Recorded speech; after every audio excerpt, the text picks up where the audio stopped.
Bonjour, Nicolas de la chaîne philosophique. Aujourd'hui, je voulais faire, comme je l'avais dit sur la précédente vidéo, traiter d'un concept, donc l'entéléchie. Donc c'est l'entéléchie aristotélicienne parce que c'est Aristote donc, qui a créé ce concept après que ça a été repris par Leibniz dans les monades.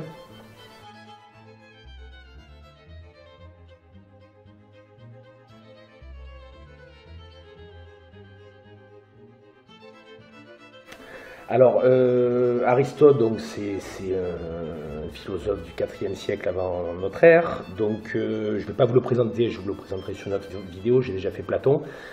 Alors, lui, ce qu'il entend donc par entéléchie, donc c'est la distinction entre la puissance et l'acte.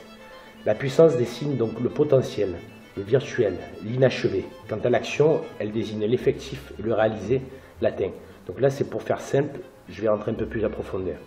C'est pas une notion très évidente et il y a eu, on va dire, différents courants d'analyse discursive à ce sujet-là, concernant l'entéléchie. Alors le mouvement, Aristote le décrit comme le passage de la puissance à l'acte, dans la mesure où l'entéléchie n'est pas encore atteinte. Il s'agit d'un acte incomplet de l'entéléchie imparfaite du mobile, donc de l'objet. On peut dire aussi que c'est un principe créateur de l'être, par lequel l'être trouve sa perfection en passant de la puissance à l'acte. Donc là, on pourrait peut-être voir la volonté de puissance chez Nietzsche, que j'ai déjà traité sur une vidéo précédente.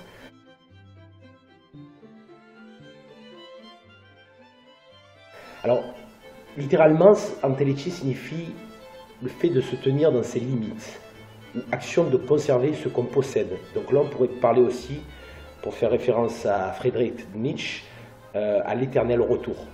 Donc c'est quelque chose qui se reproduit de la même manière, mais on a eu une influence justement sur cet événement-là. Je rentrerai plus en détail peut-être sur une prochaine vidéo, tout ce qui est surhumain, volonté de puissance, nihilisme, ressentiment, éternel retour, l'amorphasie de Nietzsche. Mais là, c'était une petite parenthèse, une petite digression de ma part, comme j'aime bien le faire. Alors, on pourrait dire que l'entéléchie, donc, c'est le contraire de l'imperfection du vide. Là, c'est pour faire un peu bref. Donc, chez Aristote, donc c'est le synonyme de potentialité. Donc, chaque être humain a une capacité, un potentiel latent, donc peut-être qu'il n'a pas encore découvert. Donc ce qui n'est qu'en puissance par opposition, ce qui en est en acte. L'acte, c'est la façon d'agir. On pourrait aussi, en reprenant Spinoza dans l'éthique et dans son conatus, dans la volition, la volonté, donc c'est peut-être quelque chose d'intrinsèque, d'idiosyncrasique, peut-être d'inconscient, qu'on a en nous, mais qu'on n'arrive pas à faire émerger.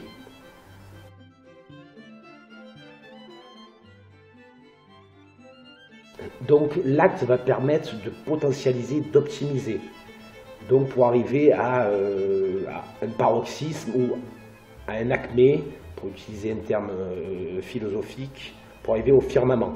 Donc on est dans une notion aussi de perfection. Je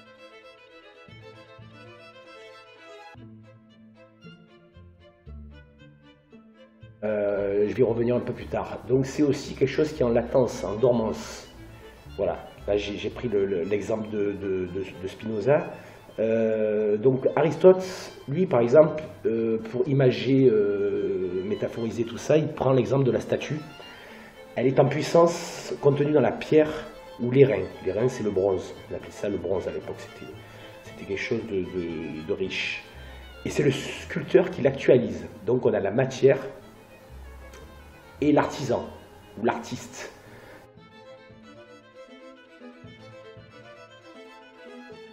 La puissance représente donc l'indéterminé et le possible. Un bloc de marbre recèle en puissance une infinité de statues, mais une seule en émergera. Donc on ne sait pas exactement ce que va donner l'artiste. On part sur quelque chose. Donc sur une idée, parce que l'idée, elle est peut-être la plus réelle à représenter, mais en pratique, c'est une autre paire de manches.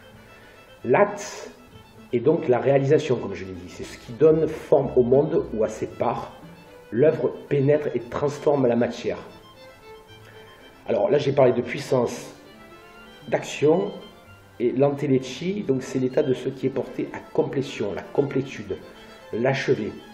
Elle est parfois difficile à distinguer de l'acte dans les textes d'Aristote. Elle n'est pas pour autant synonyme de l'acte. Aristote appelle l'énergie la réalisation graduelle, le processus qui mène de la puissance à l'actualisation. Donc, comme j'ai parlé d'acmé, on pourrait parler de nirvana aussi, chez d'autres cultures. L'antelechie est l'actualisation à son plus haut degré d'achèvement. Donc, c'est une notion de perfectionnement. Voilà.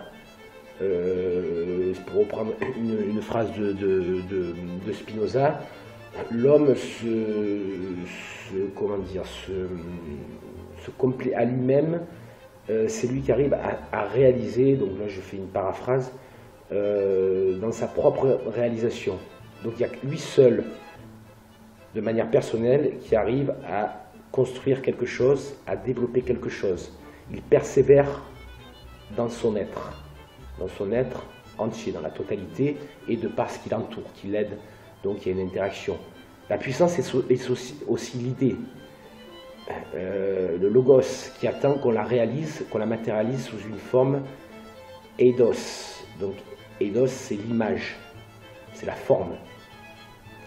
Chez Leibniz, donc du XVIIe siècle, je ferai une vidéo prochainement sur lui, le concept d'antelechie qualifie toutes les substances simples ou monades créées.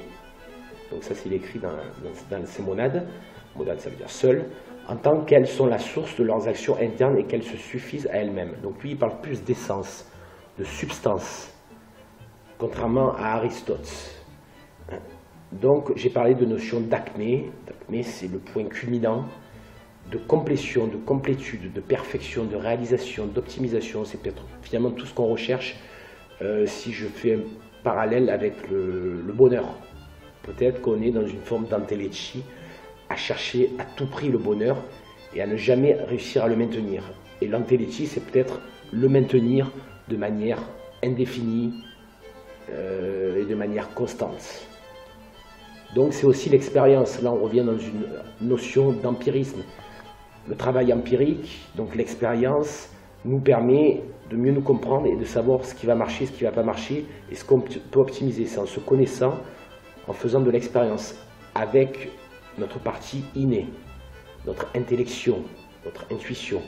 Donc le terme antelechie créé par Aristote pour désigner, comme je dis, l'acte par rapport à la puissance a été repris par Leibniz à partir de 1691.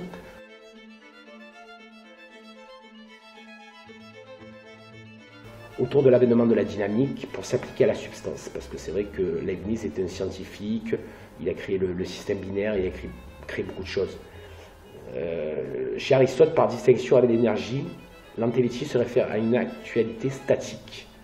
Leibniz l'intègre en se référant à l'antelechie première, à l'âme et à la forme, pour dénoter le fondement substantiel animé du monde.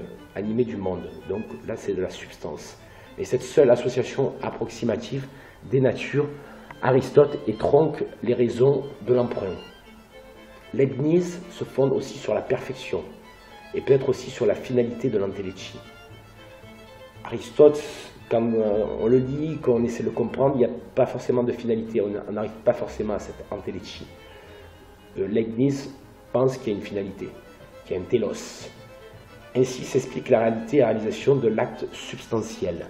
De plus, Leibniz retient une part de l'acte véhiculé par le concept, mais engomme consciemment la polarisation, c'est-à-dire puissance-accomplissement, puissance-acte, comme Aristote le faisait.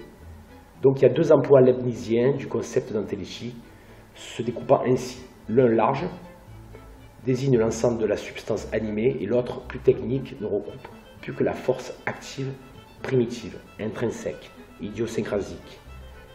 Voilà, donc je vais citer de l'âme d'Aristote, disait l'âme est l'antelechie première d'un corps naturel, doué d'organes et ayant la vie en puissance. Fontenelle a repris donc Leibniz en disant il y concevait dans la matière une certaine force qui n'est plus une simple grandeur géométrique, C'est la fameuse et obscure entéléchie d'Aristote, dont les scolastiques ont fait les réformes substantielles, et toute substance a une forme selon sa nature. Et pour finir avec Condillac, donc, qui est un philosophe lumière empiriste, me semble-t-il, du XVIIIe, donc l'époque de Voltaire, tout ça, Rousseau. L'âme est une entéléchie, c'est-à-dire autant qu'on peut conjecturer, c'est-à-dire hypothétiser le principe actif de tout ce qui se produit en nous. Donc le principe actif peut aussi nous faire appeler à tout ce qui est pharmacologie, ce principe actif et le fait que la molécule va potentialiser quelque chose, ce que nous recherchons. Voilà, je voulais terminer avec ce concept, cette notion, qui n'est pas aisée à comprendre. Et pour la plupart des philosophes, je pense qu'ils ont essayé d'œuvrer à travers cette notion, mais il est toujours intéressant d'essayer de comprendre. Moi, j'aime bien aller vers le plus difficile, le plus compliqué. Ça nous ouvre plusieurs portes sur la simplicité de la vie, finalement. On comprend des choses, on fait des liens de cause à effet, de causalité, on fait par association d'idées, et ça nous ramène à autre chose et à notre expérience personnelle, même si c'est un terme grec, c'est un terme qui a plus de 2000 ans, 2400 ans même. Il est intéressant de comprendre cette notion, du moins de s'apprivoiser avec celle-ci, pour en faire quelque chose dans notre vie. Donc, l'importance dans la vie, c'est le bonheur, c'est l'amour, c'est beaucoup de choses, mais c'est aussi essayer de se comprendre et voir ce qui est notre potentiel.